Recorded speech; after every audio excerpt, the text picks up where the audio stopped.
This is Glenn Robinson, President of the World Affairs Council of the Monterey Bay Area. I would like to welcome you to our newest edition of Quick Takes on International Affairs.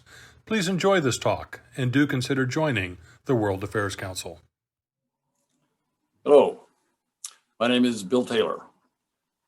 I'm very pleased and honored to be asked by the Monterey Bay Area World Affairs Council to speak to you today about Russia, about the United States, and about Ukraine.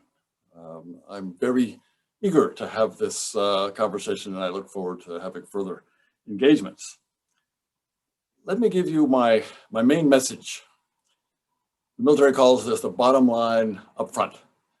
So my bottom line is that relations between the United States and Russia, now bad, will not improve until or unless the Russians find a way to resolve the conflict which they've engaged, the attacks that the aggression that they have shown and undertaken against Ukraine. Until they can resolve that conflict, the relations between the United States and Russia are not going to be able to get better. And this is a problem, frankly, for both sides. So this would be good to resolve this. As I mentioned, the relations between the United States and Russia right now are very bad. They're as bad now as they've been certainly since the Cold War, and maybe even worse than some parts of the Cold War. The embassies right now, both embassies, our embassy in Moscow, their embassy here in Washington, are operating, barely operating, skeleton staffs. Neither side is allowing the other to bring new people in. They're restricting visas. The contacts between the United States and Russia, the contacts between Americans and Russians, almost nothing, almost down to nil. And again, that's too bad. It's too bad. And why is this? Reason is that the Russians are waging a war, a hybrid war, against their neighbors, against Ukraine, against Europe, and indeed against the United States. There is a lot of evidence that leads me to that conclusion, that it's a war the Russians are fighting against us. Think about election meddling. Think about the Russian meddling in our elections. They didn't start with us. They started in Ukraine. The Russians tried to manipulate, they tried to get into the computers of the Ukrainian Central Election Commission in 2014. I was there. I observed this. I was then an election observer, an international election observer. So I, along with many others, I was there to observe and see how the elections came about. So in 2014, as I say, the reason they were having presidential elections then was, of course, that the Russians had invaded Ukraine. I'll get to that. We're going to talk about that. And the Russian-oriented Ukrainian president, Viktor Yanukovych, fled. He left his position in Kyiv, the capital, and fled to Russia. And the Ukrainians had a presidential election to elect a new president to replace Viktor Yanukovych. And I was there to observe. And the Russians tried to intervene in that election. They came very close to affecting the outcome. But the Ukrainian Central Election Commission was able to defend itself and to fend off the Russian interference. And they, in the end, were not able to intervene. But they tried. And they didn't stop there. The Russians tried to intervene in elections in Europe. They apparently tried to intervene in the Brexit referendum. We know very well, that the Russians intervened meddled in our election in 2016 and again in 2020. This is one element of this hybrid war. It's not the only one. Hacking. The Russians have hacked, but they didn't start with us. They started with the Ukrainians. The Russians in 2014, 2015 shut down part of the Ukrainian electricity grid in the western part of the country, causing great problems for days. causing humanitarian problems, causing problems at hospitals. This attack was clearly the Russians, and they didn't stop there. The Russians, as we know, have attacked our infrastructure. People on the East Coast, not in California, but people on the East Coast were affected by one of these Russian hacks when they shut down a pipeline, a colonial pipeline up and down the East Coast. Russians interfered and hacked into food processing and food distribution companies worldwide, actually. So this was a problem again, not just for Ukrainians, not just for Europe, not just the United States, but worldwide. These attacks come, and we're familiar with solar winds, and we're familiar with Russian hacking into U.S. government agencies' computer systems.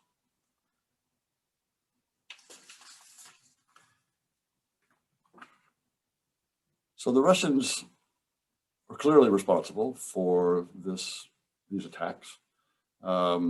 They are clearly not stopping at Ukraine. Ukraine is on the front line, but they don't stop there. President Putin and the Kremlin appear to be trying to reestablish Russia as a great power. Of course, the Soviet Union disappeared in 1991 when the component parts of the Soviet Union decided they wanted to be independent, Ukraine included, of course. Ukraine in the lead, by the way. Ukraine was the instigator of the dissolution of the Soviet Union, and they're proud of their independence. And the Russians want to take that away. The Russians now want to expand their area of influence, their sphere of influence in their neighborhood and beyond.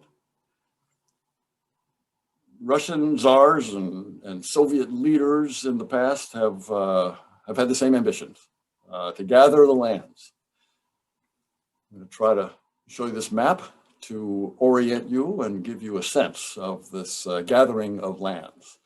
As you can see, the lands around Russia, starting with the Baltics up here, Estonia, Latvia, Lithuania, Belarus, down into Ukraine, Moldova, over to Georgia. These are the areas that the Russians are immediately involved in. The Russians would have been trying to incorporate Belarus into Russia for years. The Russians have had military troops in Moldova for years, since 1991. This little area of red there is the Transnistria part of Moldova, where the Russian troops are. Lately, the Moldovans have indicated, the same as the Ukrainians have for a while, their lack of interest in being incorporated back into a Russian sphere of influence. The Moldovans have elected both a president and a parliament recently, this year, who are both, the president and the parliament, are very much interested in an independent, indeed European-oriented Moldova. Down in Georgia, in the country to the south here, the country of Georgia, the Russians invaded Georgia in 2008. And to this day, the Russians control Abkhazia and South Ossetia, next to the Russian border here in Georgia.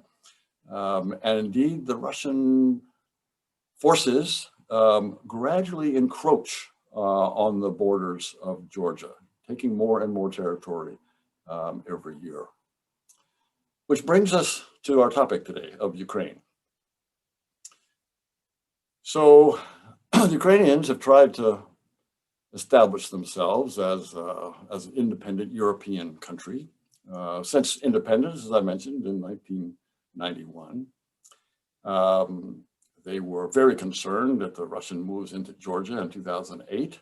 And they were very concerned, they were horrified by the events of 2014. 2014, the Russian-oriented president of Ukraine, Viktor Yanukovych, tried to move back towards Russia after initially indicating he wanted to become at least an associated part of the European Union, signed an association agreement with the European Union. And when he decided not to, when Mr. Putin put a lot of pressure on President Yanukovych to turn back from that route, that path toward Europe, and Mr. Yanukovych succumbed to that pressure, and the people of Ukraine rose up and they went to the streets and they demonstrated in the fall of 2013 and into 2014, into the winter of 2014. And in the end, President Yanukovych cracked down and killed 100 Ukrainians in the streets of Kyiv, which only caused more outrage and more determination on the part of Ukrainians to assert their independence. And President Yanukovych fled. And that led to the election that I talked about earlier. Mr. Putin, at that turn of events, invaded Ukraine. He invaded the part of Ukraine here on the Black Sea. It's called Crimea. It's a peninsula. Part of Ukraine, peninsula into the Black Sea. And Mr. Putin invaded Crimea, which was the first armed invasion in Europe since the Nazis undertook their invasions, which began World War II. He not only invaded and occupied Crimea, but he also conducted a sham referendum where he said 97% of the Crimeans voted to become part of Russia. That sounds like a result, election result out of, say, North Korea. You get the message. You get the message. You're on the right track. That was a total sham. He didn't stop there. Mr. Putin didn't stop there. Shortly after that, same year in 2014, Mr. Putin sent his troops into Donbass, this area that my pointer is at right now. It's labeled number 5. And in Donbass, Mr. Putin set up small little statelets, calls them republics. No one recognizes these republics. They're part of Ukraine, and they are Ukrainian territory. But the Russian troops, the Russian military, went in and established these little statelets. I should point out, speaking of Russian troops, when he sent his troops into Crimea, he first told them, and they showed up in Crimea, these Russian military forces, without insignia. You may recall, these were the so-called little green men. They didn't have any Russian insignia. They didn't have name tags. They didn't have unit designations. They were little green men. Later, of course, Mr. Putin acknowledged that these indeed were Russian soldiers. And he's clearly responsible for the Russian military and the Russian-led forces in Donbass here. So that was in 2014. Ukrainians pushed back, and they have held off the Russians from further aggression and further territorial advance. But they have not been able to reestablish sovereignty over their territory. And we're going to talk about some of that work. And to show displeasure and maybe to try to bully the Ukrainians, Mr. Putin, just this year, in March and April, assembled 100,000 Russian troops on the Ukrainian border. 100,000 troops. Again, in an attempt to intimidate, to try to get better terms out of the negotiations, to send a message to the new American administration, who knows? But there were these 100,000 troops on the border with Ukraine. President Biden, by the way, took strong action in opposing that buildup, and his administration made strong messages, sent strong messages, first to Ukraine, saying how much we supported Ukraine in this fight, but also, very importantly, to Mr. Putin. President Biden called Mr. Putin and told him, back down, move back, pull back from this confrontation on the Ukrainian border. And Mr. Putin, for whatever reason, did pull back. Didn't pull out all his troops. He didn't pull all 100,000 away from the border. Some are still there. Some naval forces are still in the Sea of Azov and in the Black Sea. But there was clearly a retreat, a pulling back on the part of the Russians after President Biden called him and told him to pull back.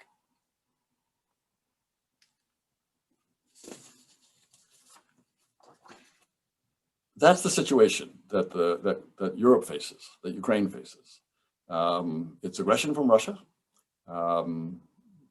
It's a problem for us because we care about European security. It's a problem for us because, as I've said, the Russians start in Ukraine, go to Europe, and then come to the United States, whether it's election meddling or hacking.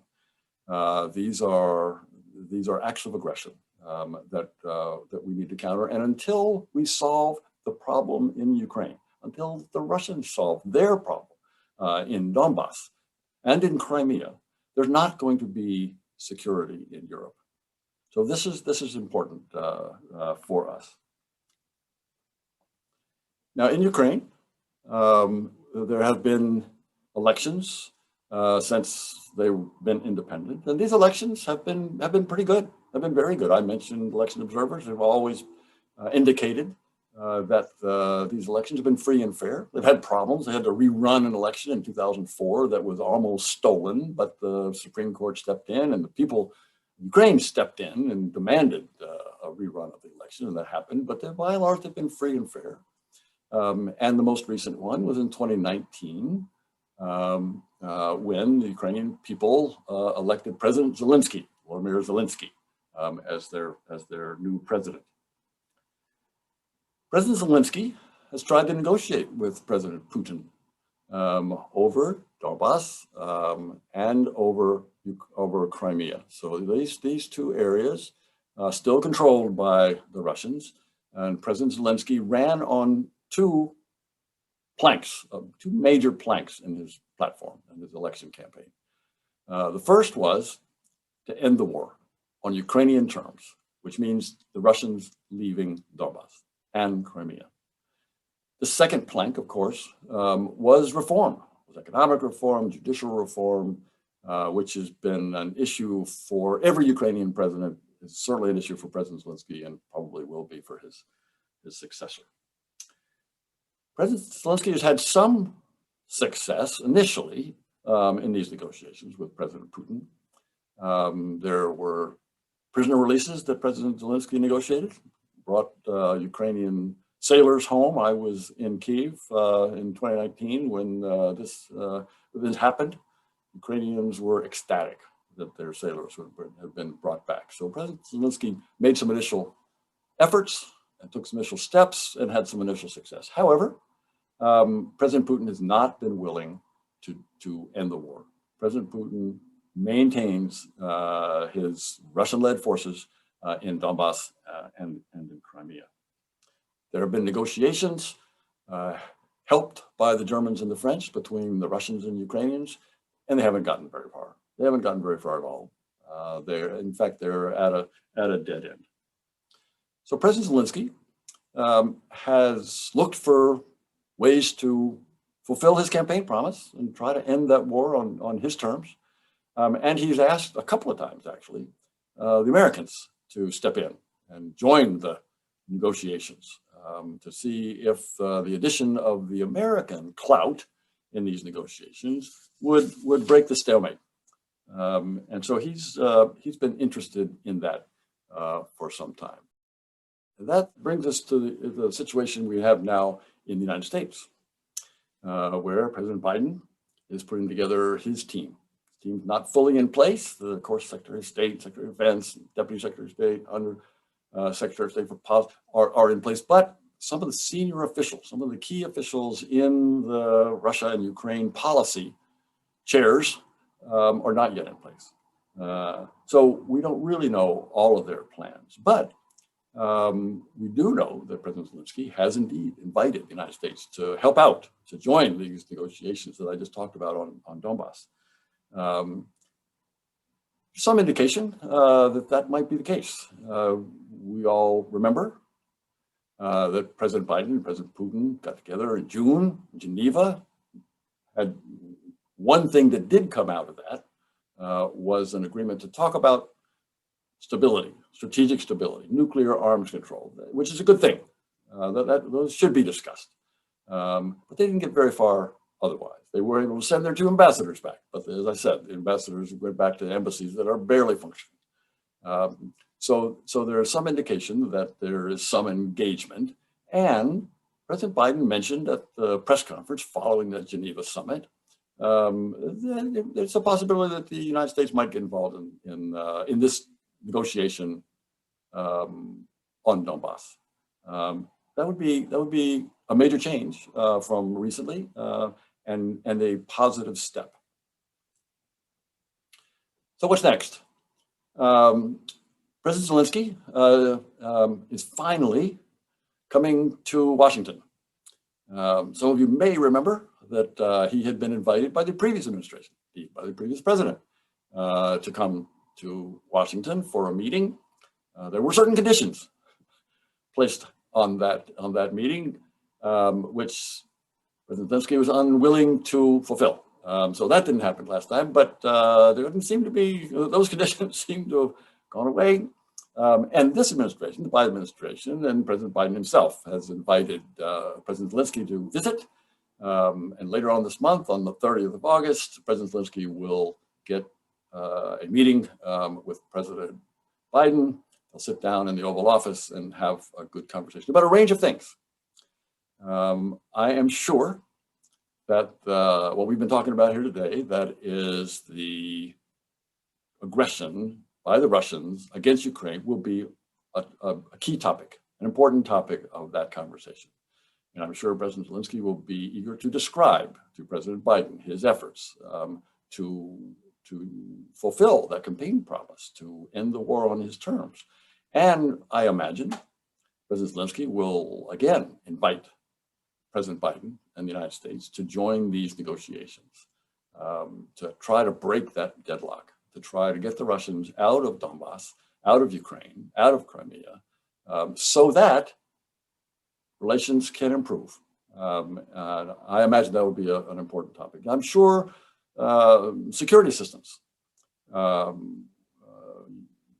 to Ukraine from the United States will be an important component of those discussions as well. The United States has provided a lot of assistance in the 6 years, 7 years, going on 8 years of this war that the Russians are fighting against Ukrainians, and the training, the equipment, the weapons have been extremely valuable and have helped Ukraine defend itself against further aggression. So that, I'm sure, will be a topic of conversation as well.